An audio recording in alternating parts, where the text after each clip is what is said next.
welcome back to the Citizen channel for our preview of Southampton against City in the Carabao Cup. Could it be our cup again? Why not? 11th of January 2023, 8 PM kickoff. I'll be down there. If you do see me, come up and say hello. It'll be great to hear from you. And please, if you are new to this channel, please push that subscribe button, push the bell notification. And if you're pushing buttons or you're not push that button, push another button, push that little like button. It's great to get likes on these vlogs. Everything City, past, present, forever, of course. Make an old City fan very, very happy. I'm recording this on the 9th of January 2023, about 1:38 PM. They are precise you want to be. This is on Sky Sports. Overall record in the League Cup at their place. We've played 3, lost 3. Not fantastic. Scored 4, let in 10. Yeah, we'll have a look at the 3 games very quickly. We played there on the 12th of December 78. Were you there, you old uns out there? A visit to the DELL for a quarter-final, yes, similar to this. Ended in a 2-1 defeat. Boyer scored on 41 minutes. Hebbard 77 were the scorers for the Saints. And we pulled it back to 2-1 in the 84th minute through a Incl own goal. Attendance that day, 21,523. The City team, Corrigan, Donachie, Power, Booth, Watson, Owen, Shannon, Bell, Kidd, Hartford, Dana, and Barnes came on in the 73rd minute. For Southampton, Gano, Golak, Peach, Williams, Nicol, Waldron, Ball, Boyer, Hebbard, Holmes and Curran. Their sub was a certain Baker, yes, unused. On the 24th of November 82, we visited in the Milk Cup. It became the Milk Cup when it started being sponsored. A round 3 replay. We'd drawn 1-1 at Main Road. And we were stuffed, yes, we were stuffed 4-0. And Saints took the lead on the bog of a pitch. It'd been raining and horrible pitch on 15 minutes. And 3 second-half goals from Moran, Puckett and Holmes completed the muddy route. Attendance that day, 19,298. The teams, there you go. City, Corrigan, Ransom, McDonald, Reed, Power, Creighton, Bond, Reeves, Cross, Hartford, Baker. Hey, playing for City then. And sub was Dennis Stewart, was unused. For Southampton, Shilton in goal. Agbula, Rolf, Williams, Nicol, Wright, Holmes, Moran, Cassells, Armstrongs and Wallace, and Puckett came on as a substitute. And our last and final visit was back in 99, almost a turn of the century, 21st of September 1999. Again at the DELL, they would move a couple of years later. Second leg of round 2 of the then Worthington Cup it became. We'd drawn the first leg at Main Road 0-0. And an interesting one, only attendance of 10,960, but there was 1,300 loyal Blues there. Were you one of them? And Dickoff gave us the lead, but goals from Dodd, a penalty, and Oakley made it 2-1 at half-time. Oakley added another to make it 3-1. But, yes, a brace from old Sean Gota on 76 and 82 minutes levelled the scores. And, yes, we went into extra time. There's no away goal rule in those days, stuff like that. And we went out to a Richards goal 2 minutes into extra time. The teams that day, City, Weaver, Crooks, Edgill, Jobson, Tiato, Bishop, Horlock, Whitley, Jeff, Gota, Dickoff and Kennedy. Subs were Cook, he came on. Fenton, he came on. Taylor was unused. McKinney was unused. And Allsop. Yeah, some of these names I think, I do sort of know them, but I'll have to find out a bit more for another show. The Southampton team that day, Jones, Dodd, Lundekvam, Richards, Benali, Catchlew, Saltvets, Hughes, M. Hughes, wonder who that is, Oakley, Bridge, Beatty, and the subs Marsden was unused. Letitia came on. Boamorte came on. Almeida and Moss were both unused as well. So there you go. Hope we enjoyed that. Let me know if you have any memories of all 3 games, if you were there. I never visited the DELL, unfortunately. I would have loved to. My brother lived down there for a while, and I had the chance to go once or twice, but I never quite made it. And who's in charge of this one? Well, we got the old Peter Bonks, haven't we? Mr. Peter Bonks. He's ref City 4 times. 1, 2, drawn 1, lost 1. So one of our worst referees. Last time, of course, it was a 2-1 home defeat by Brentford before the World Cup break. That was depressing on the 12th of November. He's shown City players 5 yellows and he's shown a red. Yes, remember that one to John Stones at Villa Park, April 2021. We did win, of course, 2-1. But, of course, he initially booked him and then he was sent over to the monitor and he changed that booking. He got rid of the yellow card and he gave him the old red card, didn't he? So, yeah, not one of our best referees, Mr. Bonks, that's for sure. I like the name, I don't like the referee. His linos, Edward Smart and Nick Greenhalgh. and his fourth official is Mr. John Brooks. Yeah, I think he was on VAR the other day, wasn't he? So how have they got this far? How have they progressed? So they played 3 games like us. On the 23rd of August, they beat Cambridge away 3-0.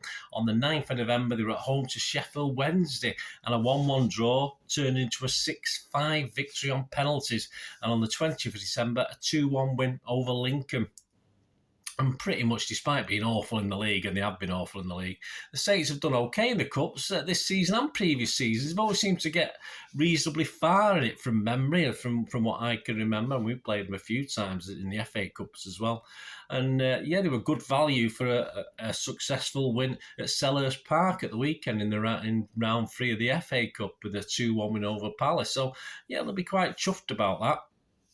Nathan Jones has more or less admitted that his side are not really good enough to stay in the Premier League, and warning the fans to expect Championship football next year. That'd be nice, wouldn't it? Championship football. I think most fans are accepting that they may have to go down to improve and come back up again. Not that they'd be overly happy. Still plenty of time left, of course. But at least these cup games give them a break from the stress, don't they? So it'll be interesting to see how they play, and I think they'll play perhaps a little bit above what they normally do. But it all depends on us, doesn't it? It all depends on City. And let's face it, we looked good against Chelsea, didn't we?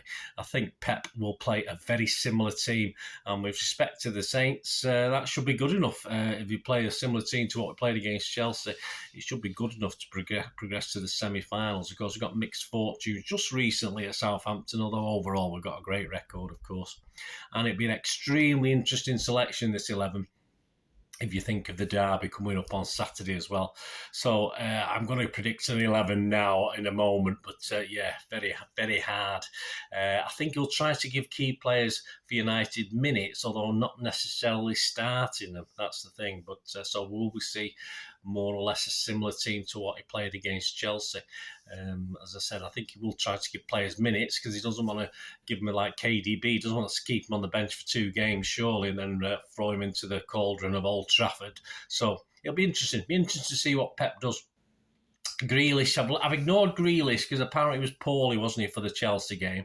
So because of this, I've deliberately left him out of my thinking. If he's fit enough, he could start. He would have probably started in this one, I think, if he's fit enough. But I say he'd probably be on the bench anyway. So, as I say, for the machinations as at the 9th of January, with my knowledge of what's going on, I've left him out of the equation for this one. So here you go. It is an 11. As I said, I think if I get 8 of these right, I'll be quite happy. Ortega, Lewis, Akanji, Laporte, and Cancelo. Yeah, I think, I'd like to see Gomez again, but, he's got to, at some stage, try and bring Cancelo back into the fold, I think. Phillips, I'm going for Phillips again, although it certainly wouldn't surprise me if Rodri turns up. Phillips, Gundo, and Bernardo. Although I fully expect Bernardo to play against United because of his energy, etc. But I think he might get a run out in this one. Palmer, perhaps playing on the right as opposed to the left. Foden on the other side, and Alvarez. So why not? And another rest for Haaland. But as I said, to rest Haaland for 2 games and drop him into the United game, that's why I'm thinking at least 4 or 5 of these guys that are on the bench will get plenty of minutes, whether it's half an hour, 40 minutes, come on at half time. So hopefully if the score's going well, we'll be okay. And if the score's going badly, he'll probably throw his good guys on anyway. So he's got nothing to lose, Pep, has he, from a tactical advantage? But as I said, I think if we get 8, I'll be happy. Anyway, let me know your thoughts on that lineup. As I said, it's getting a little bit difficult to predict what Pep's doing at the moment. And under these circumstances with the derby coming up, it gets a little bit harder as well. So right before we go, just a quick look at the odds, the betting. Please, I don't condone gambling. When the funds stop. And these odds are as at the same date, 9th of January 2023, about lunchtime when I had a quick look. And of course, I've just took an average price. You may be able to get a little bit better. To win the Carabao Cup, this is interesting. Yeah, City 5-6 on, almost evens there. I might fancy a bit of that myself. That doesn't seem too bad. United are the second favourites at the moment. There's always a possibility we both get through. We'll end up playing in the semi-finals as usual. It'll be very rare to get will be unique to get a final against United. that's for sure. Southampton themselves, I think the second worst. They're 33-1 purely because they're playing us. The match odds: City 2-9 on. The draw is 11-2. Saints win is 12-1. First goal scorer, I've looked at Alvarez because I think he'll start. He's 10-3. People like Foden's 9-2. Gundogan's an interesting one, 17-2. If you fancy Southampton to score first and we come from behind, Adams is 12, Mara's 14-1, and that old free kick fella who likes to score the odd goal against us, Mr. Ward-Prowse, he's 18-1. Anytime goal scorer, I think the best value on Cities, looking at Cities, is probably Gundogan at 3-1. Adams is 4 and Ward-Prowse 13-2 for Southampton. Correct score, I think the Saints seem capable of scoring, so I fancy a 3-1 on this one, which is 9-1. If you go for a 1-0 City win, it's 15-2, a 2-0 win, 11-2, a 2-1 win for City, a tighter game, 8-1. And for the Saints, a 1-0 win, which, possible, 30-1, and a 2-1 win is 28-1. I can't see a draw in this. I just think both teams will have a go. I can't see it ending in a draw. Half time, full time. City's 8-11 on. That's not a bad price if you don't mind doing odds on. That's okay. I like that. And a draw and City to win is 3-1. Goals over and under, over 2.5, which I think is bang on, is just 4-9. So a bit mean. Over 3.5, very possible, 6-5, but I wouldn't be risking myself. Hat tricks or braces? Well, let's go for a brace. 2 goals or more for Alvarez. You can get 9-2. Both teams to score, as I said. Southampton have been scoring a few goals, even though they've not got a great record. They do manage to score, and of course, there's always that possibility. And both teams to score, yes, is 10-11 on. So I think that's very, very good. Both teams to score, no, is 4-5 on.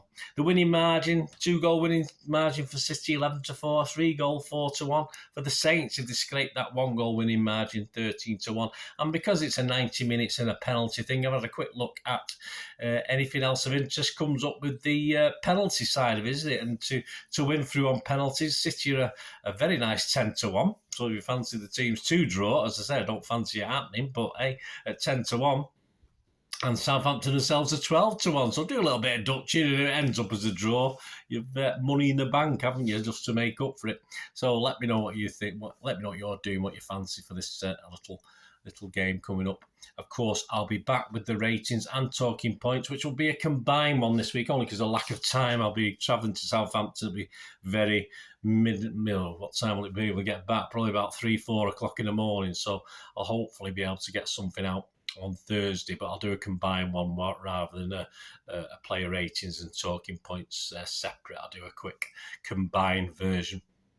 So that will be available sometime on Thursday. So please join me for that. And of course, very quickly after that, on Friday, I will hope to get the United versus City preview out as we look forward to the Old Trafford derby this week. Happy days. Thanks for watching, guys. Please let me know your thoughts. Let me know your comments. It'd be great to hear from you. To meet again. That's one thing, don't I? Please stay safe, Blues. Come on, City. Bye for now.